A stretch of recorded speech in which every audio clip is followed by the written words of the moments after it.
आप सभी खुशियों के सागर परमात्मा की संतान मास्टर खुशियों के सागर हैं।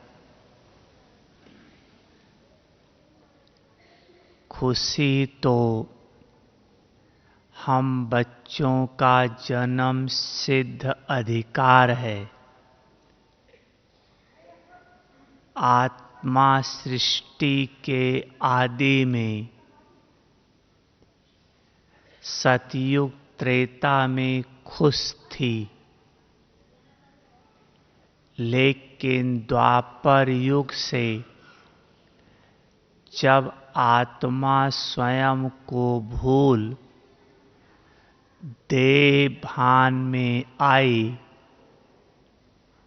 विकारों के बस संकल्प बोल कर्म हुए, तो आत्मा दुखी होना शुरू हुई और कलयुग के अंत तक अति देह अभिमान और अति दुख बढ़ गया। ऐसे समय पर शिव बाबा ने आकर हम आप बच्चों को अपना बनाया और ज्ञान दिया कि बच्चे तुम खुशियों के सागर की संतान हो, तो खुश रहने की बाबा ने युक्ति बताई। है दुखों की दुनिया, लेकिन इस दुखों की दुनिया में ब्राह्मण आत्माएं सदा खुश रहें, उसकी विधि बाबा ने बताई। वो विधि है चार बातों का अगर हम स्वरूप बन जाएं, तो ब्राह्मण आत्मा सदा खुश रह सकती है। पहला है पवित्रता, दूसरा है सत्यता, तीसरा है निर्भयता और चौथा है निश्चिंतता। जब चार बातें हैं तो इसका रिजल्ट है खुशी। वो आत्मा सदा खुश रहेगी। तो सदा खुश रहने के लिए सबसे पहले आप अपने मन बुद्धि को हल्का करो। क्या कि आज तक जितनी आपके बुद्धि में नॉलेज है, कौन सी कि किसी को दुख दिया, हमारे कारण कष्ट हुआ है, दुखी है वो, आप उनसे क्षमा मांग लो। और अगर किसी ने आपको कष्ट दिया है, आपके मन में बार बार वो बात उभरती है, तो आप उसे क्षमा कर दो। क्षमा मांग लो और क्षमा कर दो, तो आपका मन बुद्धि हल्का हो जाएगा। क्षमा मांगने की और क्षमा करने की विधि क्या है?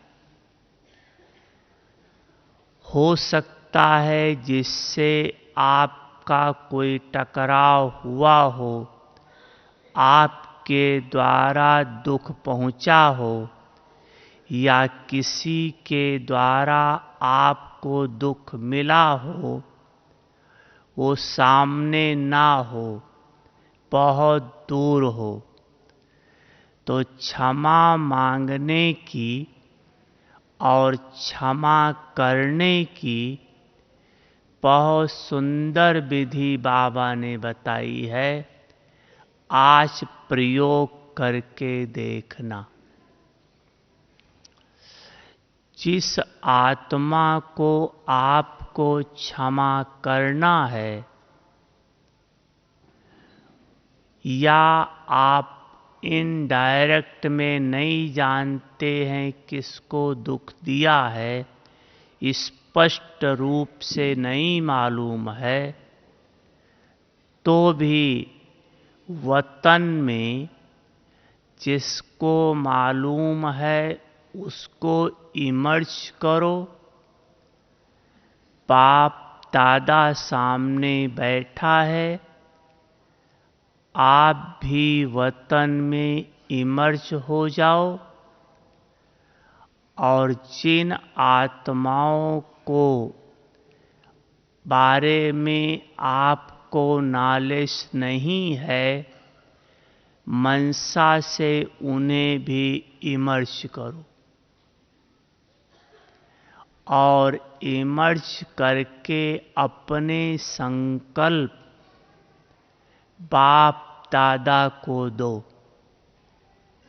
कि बाबा, मुझ आत्मा से अगर इनको कोई तकलीफ हुई है जाने अनजाने में, बाबा मैं आत्मा इनसे क्षमा मांगती हूँ, और आगे से कभी दुख नहीं दूंगी। इसी रीति से क्षमा करो, और इसी रीति से क्षमा मांग लो, तो जो बाबा के थ्रू आप करोगे तो बाबा उन तक पहुंचा देगा, और उसका रिजल्ट आप देखेंगे कि क्षमा उसने कर दिया है या हमने क्षमा कर दिया है। उसका रिजल्ट आपकी मन बुद्धि हल्की हो जाएगी, हल्कापन महसूस होगा। जो बात आपके दिल को बार बार खाती थी, वो बात मिटती हुई महसूस होगी, आपके दिल को नहीं खाएगी। अगर आप डायरेक्ट क्षमा मांगते हो या क्षमा करते हो, तो वो आपकी क्षमा पहुंचती नहीं है। क्यों? क्योंकि जब हम क्षमा मांगते हैं या करते हैं, तो बीच बीच में उसका अवगुण भी याद आ जाता है। जब अवगुण याद आया तो आपका वाइब्रेशंस वहां तक पहुंचेगा ही नहीं, अवगुण दीवार बन जाएगा। इसलिए आप अपना संकल्प बाबा को दो, सच्चे दिल से दो, बाबा ऑटोमेटिक करा देगा। तो पहली बात तो आप क्षमा मांग लो और क्षमा कर दो। आपके क्षमा करने के बाद अगर फिर भी मन में आपको आ जाता है तो यही कर्म दोबारा बाबा के सामने रखकर फिर क्षमा करो। तो आप देखेंगे अगर गहरा कुछ हिसाब किताब है तो 2-3 बार ऐसे करने से हल्के हो जाओगे। लेकिन सच्चा दिल, सिर्फ दिखावा नहीं, सच्चा दिल हो तो हो सकता है। जब आपका मन हल्का हो जाए, इधर उधर डिस्टरबेंस ना करे, क्योंकि ये ऐसा है जैसे लगाव वाली आत्मा जिसके साथ लगाव हो जाए तो ना चाहते हुए उसकी याद आती है। ऐसे सेम रूप टकराव वाली के साथ, जितना आप भूलना चाहोगे उतना ही ज्यादा याद आएगा। टकराव भी अगर किसी से हो गया है तो इसलिए पहले क्षमा करो, क्षमा लो, मन को हल्का करो। चाहे लौकिक में है चाहे कहीं भी है, आप इतना संकल्प लाओ कि मैं किसकी संतान हूं। जिस भगवान से सारी दुनिया क्षमा मांगती है, मैं उसकी संतान मास्टर क्षमा का सागर हूं। ये संकल्प इमर्ज करो। या जब आप आत्मा सतयुग से नीचे द्वापर युग में आते हैं, तब आपकी मूर्तियों से सारी दुनिया क्षमा मांगती है। तो जब अभी क्षमा किया है, तब यादगार रूप आपका क्षमा मांग रहे। किया है तो इसलिए क्षमा करो और क्षमा लो। क्षमा करने के बाद, मन हल्का होने के बाद, फिर पहली बात अपनाओ पवित्रता। पवित्रता माना ब्रह्मचर्य नहीं। ब्रह्मचारी तो बहुत लोग हैं। पवित्रता की गूढ़ परिभाषा है कि मनसा वाचा कर्मणा किसी को दुख ना पहुंचे,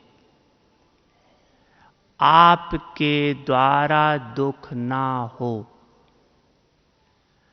मनसा की पवित्रता का आधार है आपकी मनसा पवित्र है, उसका आधार है एक, मन से सदा बाबा को याद करते रहो। ये किए मन में सदा बाबा की याद रहे। दूसरी बात, मन में सर्व के प्रति शुभ भावना, शुभ कामना हो। सामने वाला कुछ भी दे, लेकिन आपकी शुभ भावना हो। याद रखना, ब्राह्मणों का हिसाब किताब बहुत ज्यादा है। 84 जन्म में देखो, ज़्यादा जन्म हमारा आप सबका इनके साथ ही रहा है। जब जन्म ज़्यादा इनके साथ है तो हिसाब किताब किसके साथ होगा? इन्हीं के साथ होगा। इनके साथ है इसका प्रूफ कि ब्राह्मणों के साथ ज़्यादा है, उसका प्रूफ है जैसे आप सब पार्टी में आए हैं, आपकी टीचर बहन सबको लेके आई है। आप लोगों में से मतलब आपके ग्रुप में से किसी एक को बहन जी स्पेशल दादी से मिलाएं, स्पेशल बाबा से मिलाएं। आपको नहीं पूछें, सिर्फ उसी एक को ही पूछें तो आपकी क्या हालत होगी? समझ सकते हैं ना? कितना संकल्प चल जाएगा, इनको ही क्यों, मुझे क्यों नहीं। लेकिन अगर उसी जगह पर एक अज्ञानी आत्मा को बहन जी दादी से मिलाती, बाबा से मिलाती, तो आप खुश होते, वाह एक नई आत्मा और अपने परिवार में आई। तो अज्ञानी को देखकर खुश हो रहे हैं और ब्राह्मण को देखकर परेशान हो रहे हैं। तो ये है ब्राह्मण आत्माओं का हिसाब किताब बहुत ज्यादा है। इसलिए पवित्रता में सबसे पहले मन में बाबा की याद हो, सबके लिए शुभ भावना, शुभ कामना हो। दूसरा है वाणी की पवित्रता। वाणी की पवित्रता अर्थात आपकी वाणी के द्वारा सबको बाबा का परिचय मिले, आपकी वाणी के द्वारा हर आत्मा की चढ़ती कला हो, आपकी वाणी के द्वारा हर एक का जीवन महान बने। इसी महान बनाने का यादगार कहा गया है। इनके तो एक एक शब्द महावाक्य हैं। तो वाणी महावाक्य का काम करे।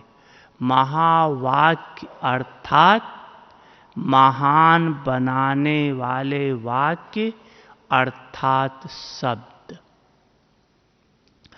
आप अपनी तरफ से श्रीमत प्रमाण बोलो, सामने वाला हो सकता है आपकी वाणी से खुश ना हो, लेकिन उसका हिसाब किताब वो जाने।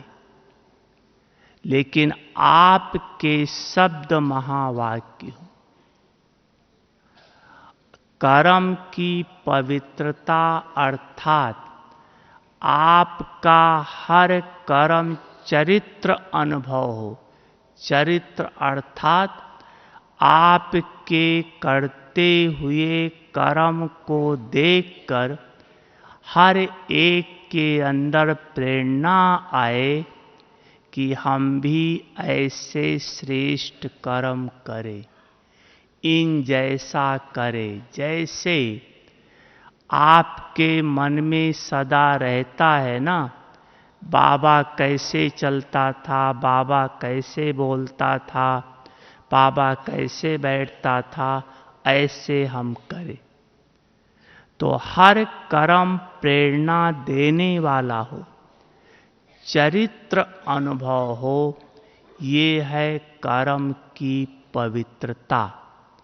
तो मनसा वाचा कर्मणा, सबसे पहले आत्मा को पवित्र बनाओ। जब आत्मा पवित्र बनती है तो उसकी पहली निशानी, उसके जीवन में सत्यता आने लगती। सत्यता जो खुश रहने का दूसरा आधार है। सत्यता का मतलब ये नहीं कि हमें सच ही बोलना है। सच तो बोलना है, लेकिन बाबा कहता है बिजनेस में थोड़ा बहुत तो ऊपर नीचे होता ही है। सत्यता का मतलब है, सत्य क्या है? सत्य है कि मैं आत्मा हूं, ये शरीर नहीं। सबसे बड़ा सत्य है कि मैं आत्मा हूं, ये शरीर नहीं। ये जो बाबा कहता है कि झूठी माया, झूठी काया, झूठा सब संसार, इसका मतलब नहीं कि संसार झूठा है, सबका शरीर झूठा है, नहीं। वो तो है, दिखाई दे रहा है, लेकिन झूठा का मतलब है आत्मा, लेकिन मानते शरीर हैं, इसलिए झूठा है। तो दूसरी बात सत्यता। सत्यता अर्थात अपने को आत्मा समझना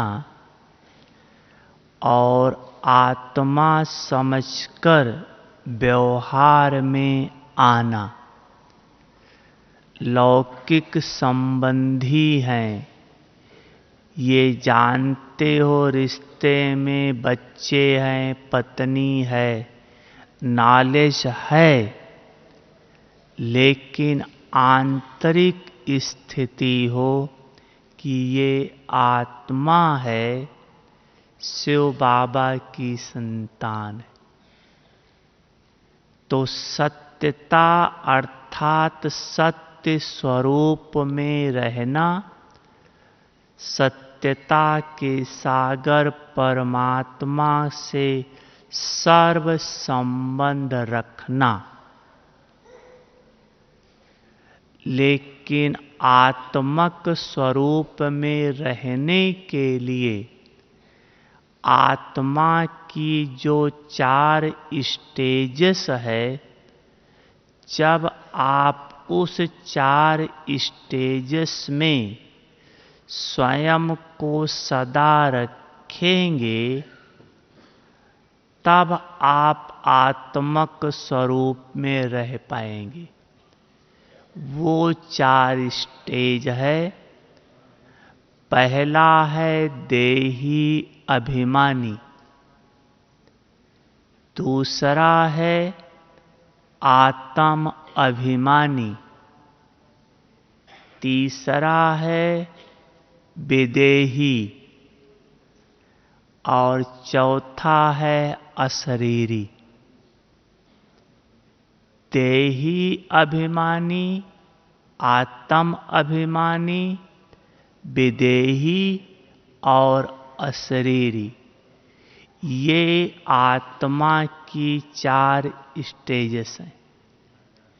इन चारों में जब आप अपने को रखेंगे, तब आप आत्मक स्वरूप में रह पाएंगे। पांडव क्या समझते, चारों 4 हैं या चारों एक ही है? 4 है। शक्तियां भी कहती 4 है जी। जब 4 शब्द है तो 4 है। पहली बात है देही अभिमानी। देही अभिमानी अर्थात आत्मा इस देह का आधार लेकर के कर्म करे, क्योंकि जब तक आप इस साकार सृष्टि पर हो तब तक कर्म के बिना रह नहीं सकते। तो आत्मा को कर्म तो करना ही है, लेकिन इंद्रियों का आधार लेकर के कर्म करे। मैं आत्मा इन इंद्रियों के द्वारा ये कर्म कर रही हूँ। इंद्रियों का आधार लो, इंद्रिय स्वरूप नहीं हो, इंद्रियों का आधार लो। मैं तो हूँ ही ज्योतिर्बिंदु स्वरूप, हूँ बिंदु स्वरूप। इन इंद्रिय के द्वारा कर्म कर रही हूँ। बिंदु स्वरूप आत्मा आँख के द्वारा देख रही हूँ। आँख देख रही है, लेकिन कॉन्शियस बिंदु स्वरूप की हो।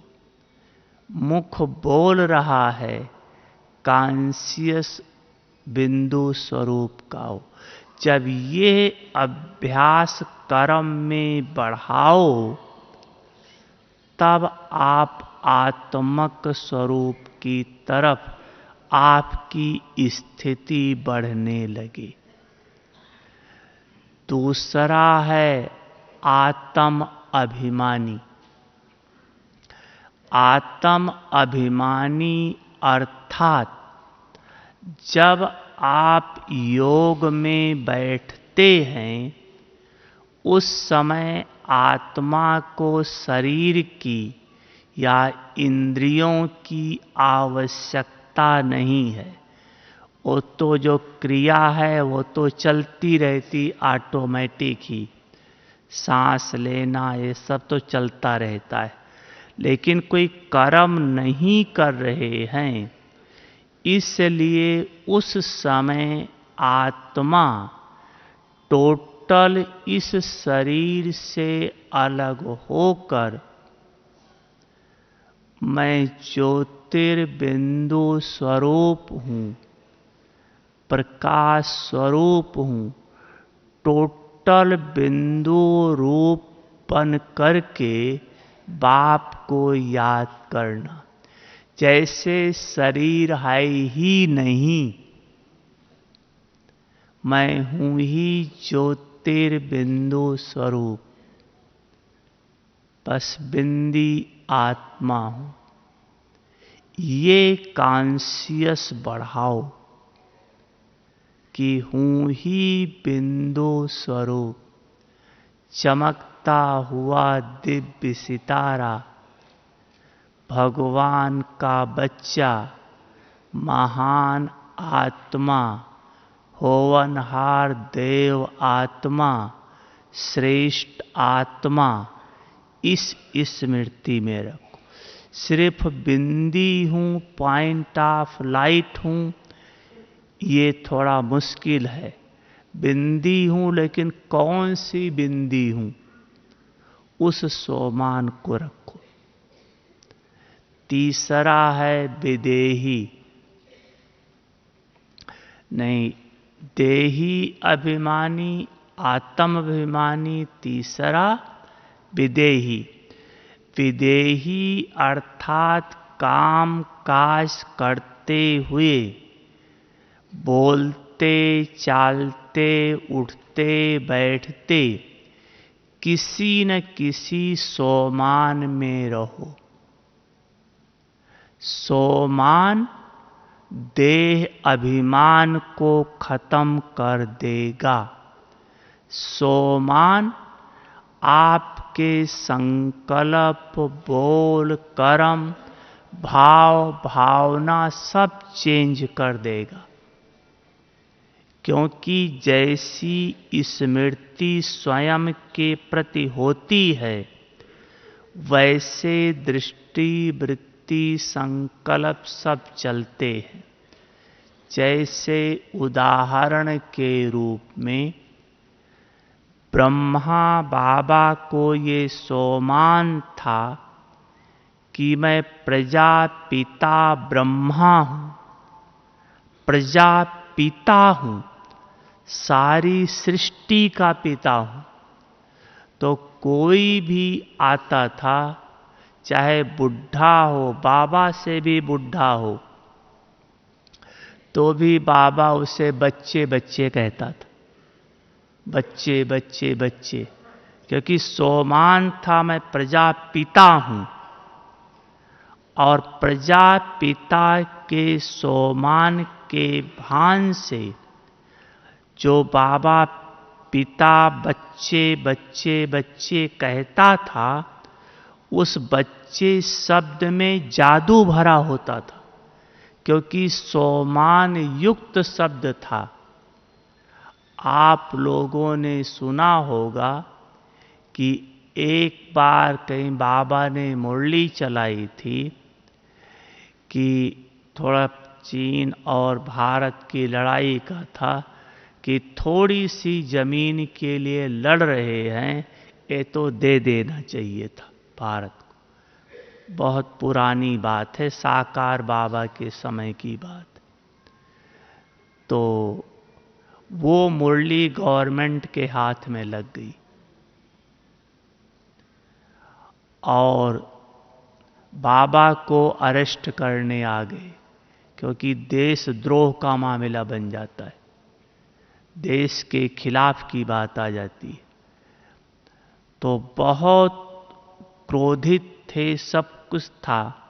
तो पहले तो बहनों ने बहुत कोशिश की बिठाने की, जब नहीं माना तो बोला अच्छा ठीक है मैं बाबा को बुलाती हूँ। तो गए बाबा से, बोला बाबा ऐसे आए हैं, बहुत क्रोधित हैं। बाबा ने कहा कोई बात नहीं, बच्चे को बिठाओ, मैं भी मिलता हूँ। तो गए, विजिटिंग रूम में बैठे, बाबा आए। बाबा बोले अच्छा बच्चे, मीठे बच्चे अपने बाप के घर में आ गए ना, बोलो बच्चे क्या काम है। जैसे बाबा ने बच्चे बच्चे बच्चे बच्चे कहा, एकदम ठंडा हो गया। बोला बाबा आया था अरेस्ट करने, गुस्सा में था, ठंडा हो गया और बोला बाबा आपने ये क्या बोला है देश के लिए। तो बाबा ने कहा नहीं बच्चे, मैंने तो कुछ बोला ही नहीं।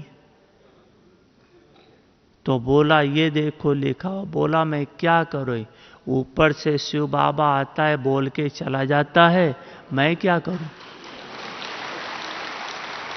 और तो वो क्या कहता है, अच्छा बाबा, ऐसे हाथ जोड़ के कहता अच्छा बाबा, अब शिव बाबा से बोल देना कि ऐसे दोबारा ना बोले। तो बोला ठीक है कह दूंगा। तो बच्चे शब्द में इतना जादू था, सोमान भरा शब्द था कि सोमान भरा शब्द का प्रभाव पड़ता है। इस सोमान भरे शब्द का प्रभाव देखो। जो ब्रह्मा बाबा की लौकिक पत्नी जसोदा थी, जिसके साथ बाबा ने पत्नी का संबंध इतना समय निभाया, वो भी जब शिव बाबा ब्रह्मा में प्रवेश हुआ और ब्रह्मा बाबा अपने सोमान में आया कि मैं प्रजापिता ब्रह्मा हूं, तो बाबा अपनी पत्नी को जसोदा बेटी कहता था। जसोदा बेटी। आज तक कोई भी धर्म पिता अपनी पत्नी को बेटी नहीं कह पाया है। मां कहता था, बहन माना, मां माना, पवित्र रहने के लिए, क्योंकि वो कोई प्रजापिता नहीं था, लेकिन ये प्रजापिता है। तो सोमान में रहने से सब कुछ बदल जाता है। आप भी कोई भी सोमान ले लो, कोई भी, जो भगवान का टाइटल, वो आपका सोमान मास्टर हो, शिव शक्ति हो, ब्रह्मा कुमार हो, मास्टर भगवान हो, कोई भी सोमान ले लो, आपका संकल्प भाव भावना सब बदल जाएगा। तो विदेही अर्थात चलते फिरते उठते बैठते किसी सोमान में रहना। चौथी बात है अशरीरी। जब आत्मा परम धाम में है तो बिना शरीर के। जब आपको टाइम मिले तब आप बैठकर टोटल स्वयं को डिटैच कर परम धाम में बाबा के पास बिठा दो। जब मैं आत्मा परम धाम में थी, बाबा के सन्मुख थी, कोई शरीर नहीं, कोई बात नहीं शरीर की, बस आत्मा ही आत्मा और मेरा बाबा। परम धाम में बिठाने की प्रैक्टिस करो। तो जितना परम धाम में बाबा के पास बिठाने की प्रैक्टिस करेंगे, ये प्रैक्टिस आपको अंत में शरीर छोड़ने में बहुत मदद देगी। संकल्प किया, उड़ गए। क्योंकि जितनी देर कंटिन्यू आत्मा बाबा के पास बैठती है, कंटिन्यू, उतना ज़्यादा फास्ट विक्रम विनाश होते हैं। एक मुरली में बाबा ने कहा था, अगर 5 मिनट कंटिन्यू और कोई संकल्प न आए, 5 मिनट कंटिन्यू आत्मा और परम आत्मा आमने सामने बैठे रहें और कोई संकल्प न आए, तो आत्मा के एक जन्म का पाप खत्म हो जाता है। एक जन्म का। अगर 5 मिनट कंटिन्यू बैठी रह जाए, तो इस अभ्यास से आपके खाता बहुत जल्दी खत्म हो जाएगा। फिर आत्मा अंत में कर्मातीत बनकर सहज उड़ जाएगी। तो अशरीरी अर्थात अपने को जब समय मिले परम धाम में बिठाने की प्रैक्टिस करो। जब ये चारों अभ्यास करते रहो, तब आत्मक स्वरूप में टिकने की स्थिति आपकी बढ़ती जाएगी। तीसरा है निर्भयता। निर्भयता डर किससे लगता है? मौत से, पाप कर्म से, या आगे कहीं कुछ ऐसी घटना न घट जाए, इसको सोचकर मन दुखी हो जाता है। इन सब का समाधान 2 शब्द में है, ड्रामा और बाबा। हमारा बाबा सर्वशक्तिवान। है और मेरा बाप है। सर्वशक्तिवान है, उससे बड़ी कोई शक्ति नहीं, और वो मेरा बाप है तो कभी बुरा हो ही नहीं सकता। बाप है मेरा, पहली बात। दूसरी बात, बाबा ने कहा संगम योग कल्याणकारी है, बाप कल्याणकारी है, इसलिए सब कुछ कल्याण ही होगा। अगर कुछ बुरा भी है उसमें भी कल्याण हो जाएगा। 2-3 दिन पहले मुरली में था, तो एक बाबा दूसरा ड्रामा। संगम युग में हर एक चीज ब्राह्मणों के लिए कल्याणकारी, चाहे वर्तमान में अकल्याण दिखाई देता है लेकिन कल्याणकारी है। लेकिन ब्राह्मणों का ड्रामा लगता नहीं है, कुछ थोड़ी भी घटना होती है संकल्प चलना शुरू हो जाता है, लगता नहीं ड्रामा में फुल स्टॉप कर दें वो नहीं होता है। उसका कारण 2 है। एक, ड्रामा लगाने की हम प्रैक्टिस नहीं करते, सोचते अपने आप ही हो जाएगा। जब ड्रामा लगाने की प्रैक्टिस करें छोटी छोटी बातों से, तो अंत में बड़ी बात पर भी लग जाएगा। दूसरी बात, ड्रामा की 3 विशेषता है, उन तीनों विशेषताओं से ड्रामा को देखो तो सहज हो जाएगा, सहज ड्रामा लग जाएगा। वो 3 विशेषता है, ड्रामा कल्याणकारी है, ड्रामा न्यायकारी है, ड्रामा एक्यूरेट। कल्याणकारी, न्यायकारी, एक्यूरेट, इन 3 रूप से ड्रामा को देखो। हम क्या करते हैं, सिर्फ वर्तमान को देखते हैं, इसलिए हमें कल्याण दिखाई नहीं देता है। अकल्याण में कल्याण इतना बड़ा है। एक एग्जाम्पल देता हूं, कई बार आप मुरली में सुना होगा, बाबा कहता है मान लो आप दिल्ली जा रहे थे, रास्ते में आपकी टांग कट गई, बहुत बड़ा कल्याण हुआ। सुना है मुरली में आपने ये शब्द बाबा के। अब टंगी कट गई टांग और हो गया कल्याण। ये कैसे, इसका एग्जाम्पल देता हूं कैसे।